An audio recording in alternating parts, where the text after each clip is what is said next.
Saturday morning, 8:02 a.m., and there I was, standing in my own driveway, just staring at this ridiculous banner zip-tied across my farm stand sign. The words "closed by order of HOA" flapping in the breeze like it was some surrender flag in a suburban war I never wanted to fight. I mean, you could hear the cheap vinyl crinkle every time the wind picked up. 4 zip ties, so tight they'd actually warped my old hand-painted wooden sign, the one my niece helped me finish with sunflowers in the corners. I just stood there, holding my coffee, trying to make sense of how my life had come to this. Honestly, I hadn't even put the mug down when the church bell started ringing down the street. And here came the Saturday crowd, lining up like always, 30, maybe 40 folks with their reusable bags and travel mugs, looking more determined than ever. I swear, every time someone bought a tomato, the crowd would break into this chorus of cheers and applause, like we were in a game show and I was handing out winning lottery tickets instead of vegetables. I caught this little kid, couldn't have been more than 7, hoisting a cucumber over his head like he'd just won gold at the Olympics, marching up and down the line, his mom laughing so hard she nearly dropped her wallet. Then there was Mrs. Hargrave, sun hat and all, announcing loud enough for the whole neighborhood to hear that she'd been buying from me for 2 years, and no clipboard tyrant is stopping me now. I'm not kidding. My zucchini almost turned red from all the attention. My name's Caleb Whitaker, by the way. 5 years ago, you'd have found me writing code in a windowless office downtown, stuck in meetings about meetings, slowly realizing I was allergic to fluorescent lights, corporate jargon, and the feeling that none of it mattered. So I quit, swapped the suits for Carhartts, moved out to the edge of Foxbury Commons, and started growing tomatoes. Got 10 chickens, well, 9.5 if you count Lucy, who's more of a house pet than a hen these days, and I try my best to mind my own business. See, my little ranch house sits on what used to be honest-to-goodness farmland, right up against the edge of Foxbury Commons, a neighborhood that sprouted up 3 years ago, looking like someone dropped a catalog full of identical gray houses with white trim and perfect lawns on a patch of actual earth. My place, though, it's wildflowers along the gravel drive, a barn-red chicken coop, a garden that's somewhere between organized chaos and a Jackson Pollock painting, depending how much coffee I've had. On weekends, I open my farm stand, just a wood table, old canvas canopy, honesty jar, and whatever's ripe or still warm from the nest. No frills, no fuss, just real food for real people. Enter Bernice Lell, our self-appointed HOA president. She's the type that carries her clipboard like a sidearm, always on a retractable cord, just in case she needs to whip out a violation notice at a moment's notice. Her smile's about as warm as a speed limit sign on the highway, and I don't think those white tennis shoes of hers have ever seen actual dirt. The first time she passed my stand, she froze, stared at my sunflowers, and told me, dead serious, that they were an act of visual aggression. Visual aggression, y'all. Like my flowers were storming the beaches against beige, vinyl siding, and perfectly manicured hedges. Didn't take long for the rumors to start. At some HOA meeting, when I wasn't even invited to, naturally, Bernice put up a PowerPoint slide with my little farm stand circled in red like a crime scene. 3 neighbors sent me photos of it, small towns being what they are. Then the letters started showing up, cream-colored envelopes, aggressive blue ink, always signed Regards B. Lell. First, it was unapproved signage. Apparently, my hand-painted fresh eggs and produce sign broke section 12.4 of some aesthetic guideline I'd never agreed to. Next, she accused me of unsanctioned commerce and causing traffic congestion. Over what, 15 cars on a Saturday morning? My personal favorite, though, was the complaint about ostentatious produce arrangement. That's right, I got in trouble for stacking tomatoes in a pyramid. Too visually stimulating, she said. Oh, and the smell of my basil, medically distracting. She even attached an article about aromatherapy side effects, which I'm pretty sure she didn't read past the headline. It got stranger. I caught her hiding behind my hedges, snapping photos one afternoon. Next thing I know, she's measuring my cucumbers with an actual ruler, muttering about uniformity standards. And when none of that worked, she started dropping flyers on people's windshields, big bold letters. Buying here voids your HOA insurance, $ for the S, just to look extra official. You'd think I was running a casino instead of farm stand. Then, one Saturday, she showed up at my driveway, two board members in tow, holding a decibel meter like she was about to call in a SWAT team on my wind chimes. She filmed my customers like buying tomatoes was some kind of criminal enterprise. That night, I dug out my property deed, highlighted the town ordinance. Yes, agricultural sales are legal here, and mailed her a copy with a sticky note. Basil is not contraband. Mailed it return receipt, just for good measure. She didn't find it funny. 2 weeks later, the county health inspector appeared. Someone had reported I was selling unrefrigerated fish. Fish. All I sell are tomatoes, eggs kept cold, thank you very much, and the occasional jar of jam with ingredient labels printed by yours truly. The inspector took one lap, checked my cooler, left with a pint of cherry tomatoes, and muttered, "Someone's wasting my time." He wasn't wrong. Next, Bernice called the police, claimed my stand was attracting disruptive commercial traffic to the gated community. Only problem?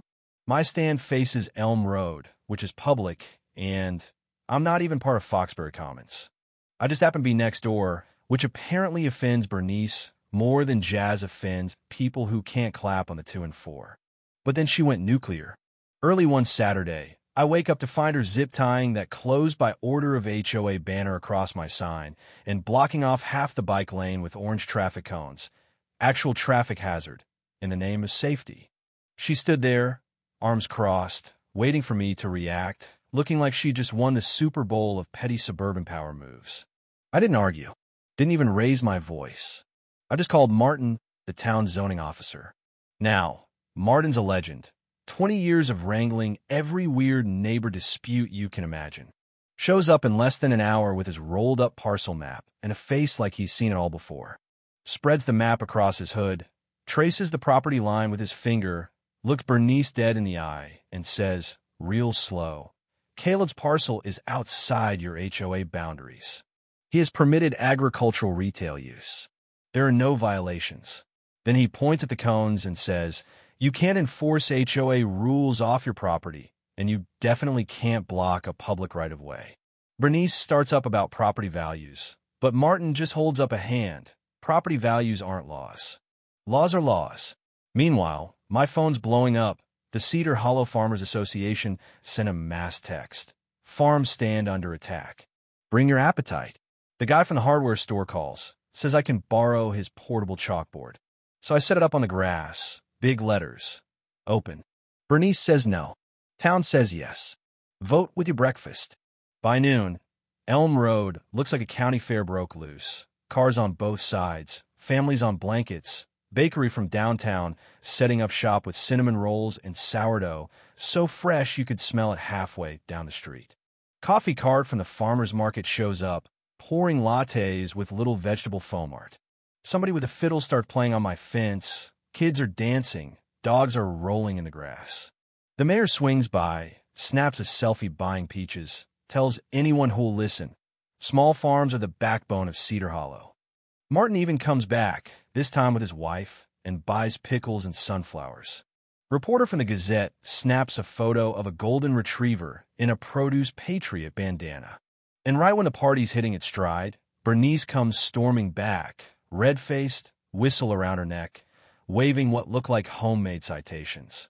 She blows the whistle, so loud a toddler bursts into tears, and shouts about fines, permits, the collapse of civilized society.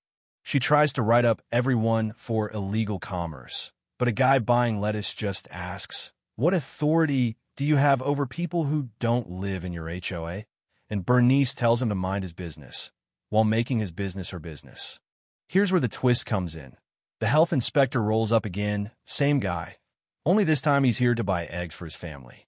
He's in a great mood, until he spots those orange cones still blocking the bike lane. Suddenly, he's not so friendly. Asks Bernice if she put the cones out. She says yes, for safety. He writes her a $300 ticket on the spot for obstructing a public right-of-way. Says she's got 15 days to pay or contest in court. Couple of cyclists stop, give her a slow clap and a big thumbs down. The board members who'd shown up with her meld away, acting like they've never seen a clipboard in their life. Bernice grabs for my chalkboard, but the mayor gently takes it away, looks into the reporter's camera, and says, "In Cedar Hollow, we support small farms and people who can read maps." That afternoon, the consequences hit hard and fast.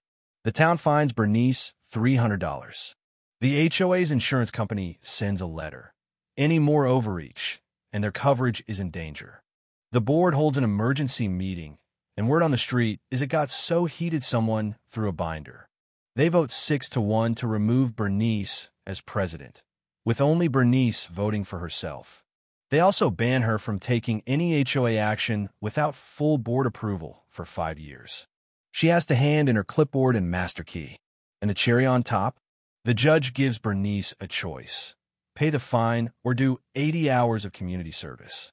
She picks service, probably thinking she'll get to supervise a bake sale or something. Nope. The judge assigns her to supervise the Cedar Hollow Community Garden, the same one she tried to shut down for being too visible from the street. First Saturday, she shows up in pristine gloves, and the gardeners have labeled every plant with little signs, "Not a fish."